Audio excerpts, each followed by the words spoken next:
Hello. I hope you can see me. Let's check. A weekly check. Need to make sure technology works. Oh, there you go. Yeah, I think it works. I hope you can see. Yeah, beautiful. Put that aside. How are you all going? I hope you had a lovely day. Here in Melbourne, it was freezing. I only went to feed my horse and came back. So, yeah, very frozen day. Hopefully, tomorrow will be better. So, as you come and say hi.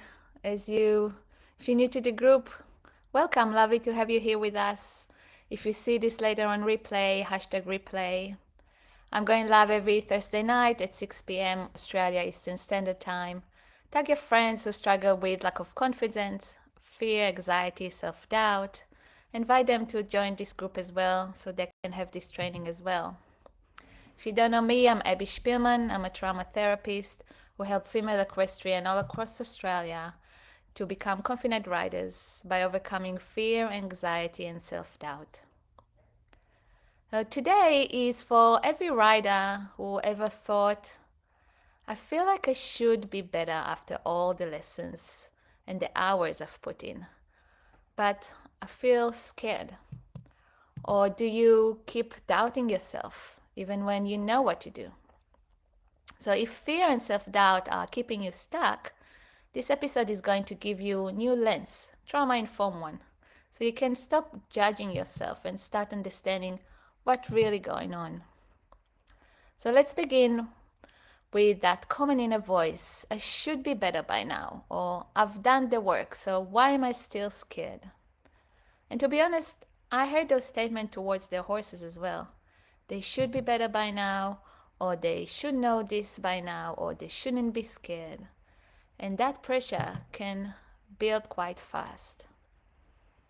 You know, you've spent time, money, energy trying to improve your skills and your horse's skills. So when fear or hesitation creeps in again, it can feel like failure. And when the fear doesn't go away, self-doubt sneaks in. Maybe I'm just not good enough, or what if I never get past this? Or why do I keep freezing up when I know what to do? This is the moment so many women start to question their abilities, their instincts, even their right to ride. But fear and self-doubt are not signs of your failing. Fear and self-doubt don't always go away just because you've trained harder or ridden longer. In fact, the more you learn, the more pressure you might feel to get it right. The more responsibility you carry, the more afraid you might be of messing up. So self-doubt is often a side effect of dysregulated nervous system, especially if you experience past trauma or falls, harsh criticism from your home, from your parents, from your coaches, maybe high expectation from others or yourself, or shame for not getting it fast enough. So your brain knows how to ride, but if your body doesn't feel safe, self-trust goes offline. You know, you second guess everything. You feel frozen, hesitant, or even small. And when you start thinking, maybe I'm just not cut out for this. Oops, sorry. So I want to share with you a story about a friend who felt she's not good enough. She had a beautiful horse, a young mare, that she bought after she fell off her standardbred. The standardbred wasn't the right fit for her, so she couldn't ride much due to family circumstances. So the progress felt very slow, and she convinced herself that she's not good enough. Maybe the horse is not the right fit for her. And when she talked to her husband, who is not a horsey person, he said, okay, so let's sell the horse. And I remember I felt quite angry as I knew this horse was the best fit for her. She was looking for this kind of horse for years. And because the progress was too slow and she didn't have support at home, she felt overwhelmed all the time, didn't have time to actually enjoy the horse. So the thought of I'm not good enough crept in. She didn't sell the horse, luckily.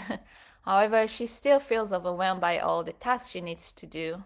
And she learned that this is not about the horse's skill or her riding skill. It's her pattern, the fear pattern, that's holding her from riding. And the self doubt, she felt like it was telling the truth, but it is not the truth. So I'll give you another example. I was working with a woman recently who'd been riding for years, but she came to me saying, I don't know what's wrong with me. I used to love riding, but now I dread it. She had a fall during the summer, not a major injury, but it did shake her. And ever since, her confidence hasn't come back. Every time she thought about riding, her chest would tighten, her hands would sweat, and her thoughts were spiral with the what if. So she kept telling herself, I should be over this by now. But no matter how hard she tried, her body would freeze the moment she got to the mounting block. What stood out to me was that pressure she put on herself to get back to normal, pressure that she felt all her life. She felt ashamed for being scared. She kept comparing herself to who she used to be. So we slowed things down. I helped her recognize that her fear wasn't weakness. It was her nervous system protecting her. And then we dug deeper to understand what is the reason behind her fear and rebuild the trust in herself. And with time, and as her body started to feel heard and supported instead of pushed, she found her way back into the saddle, not just physically, but emotionally too, with softness, with choice, with trust in herself. And I know how it feels to ride again after such a long time. You might expect to pick up right where you left off, right? But instead, your body feels like it's unfamiliar again. Your confidence isn't where it used to be, and that gap between who you were and how you feel now can feel disheartening. So here's what I suggest. Instead of comparing yourself to the rider you used to be, what if you said, this is how I feel right now, and that's okay? Because wishing you were back in that old version pulls you out of that present moment. And healing only happens here, in this moment, in this ride. And I want to talk about self-doubt from another point of view. A lot of us take lessons to improve ourselves and our horses. However, sometimes the instructors or our coaches mean well, but what you feel is completely opposite. So let me ask you this. Have you ever had an instructor push you too far, too fast? Tell you to just do it, or since you were fine when your body was clearly saying no?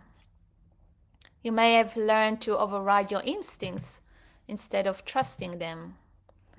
So you might have gone along with it even though your heart was racing and your legs felt like jelly. And some lady told me that they didn't want to speak up. They didn't want to be rude or seem difficult. However, that lesson, some of them fell off the horse. And they felt upset as they knew they weren't ready and their horse was not ready, but still doubted themselves to say something. So if they didn't fall off, they still felt shaken because they felt that they couldn't express what they wanted to say. They couldn't speak up. They didn't stay honest with themselves and with their horses, and often they can't seem to replicate what they achieved in the lesson as the instructor is not there. So in fact, it wasn't a moment of growth. that was a moment of pressure. And that moment stays in your nervous system. So the next time you ride, your body remembers this might not be safe. Self-doubt often grows in environments where your intuition was dismissed or your boundaries weren't respected. So now, even when you are with a kind trainer or riding on your own, your body might still feel on edge. You second guess yourself, you freeze, you feel like a beginner again. And it's not weakness, it's just a survival. So how do you move forward when your fear or self-doubt are taking the lead? I want you to start with shifting the goal. Don't just aim for confidence, aim for self-trust, which means pushing the I should be better narrative. If you catch yourself saying that or thinking that, change the narrative. And I want you to ask, what's actually happening in my body right now? What is the reason behind my doubts? Be curious, even if you don't have the answers. Curiosity reduces the pressure and brings connection. And learn how to regulate your body before you ride, while you ride, and after the ride. And if you need help with that, I'm happy to teach you strategies to help you regulate your nervous system and that will keep you present. Self-trust is built in the small moments, when you honor your limits, when you listen to your body, when you ride at your own pace, not someone else's. People love to criticize horses and riders. And sometimes they don't even realize how much damage their words can do. They'll tell you you're not good enough, that your horse is too much for you, that you don't know what you're doing. And even if you've worked so hard, even if your heart is in the right place, it can cut deep. And those comments don't just stay on the surface, they go deep in your self-esteem. They make you start doubting your decisions, your instincts, even your right to try. I'll give you an example. I work with a woman who recently joined the horses world. She came into the horses world about 3-4 years ago.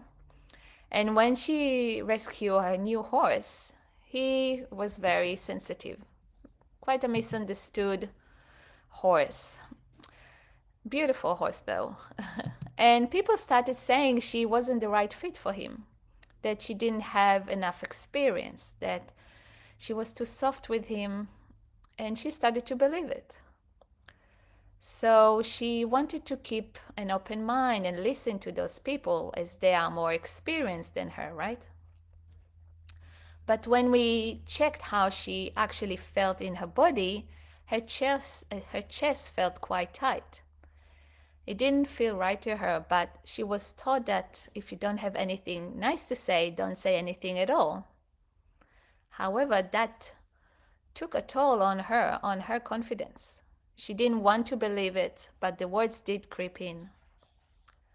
She lost her confidence not because of the horse, but because of what other people told her.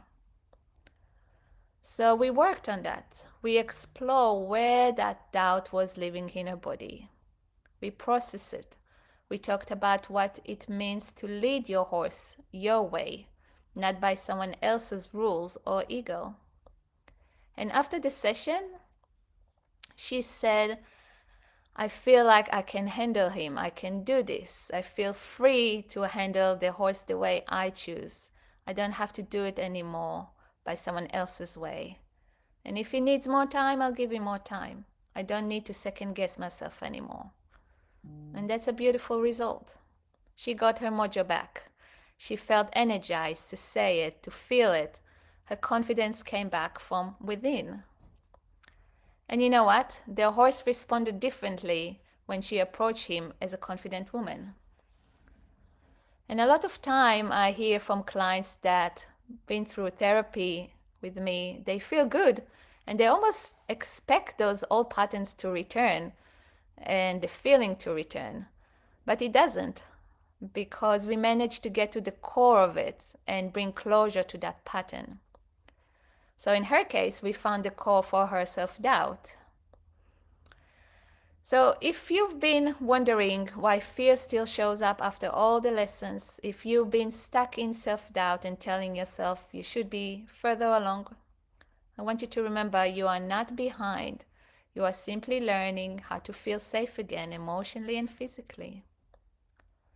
And fear and self-doubt are not flaws. They are invitation to slow down, to reconnect, to rebuild confidence from the inside out. If this resonated with you today, and if you're ready to stop overthinking and start trusting yourself again, I offer a free 30 minutes phone consultation. Comment the word ready and I'll reach out to you for an honest chat just to understand more about you, your challenges, and your goals. Thank you for being here. You are more capable than your doubt believes, and I'll talk to you next week.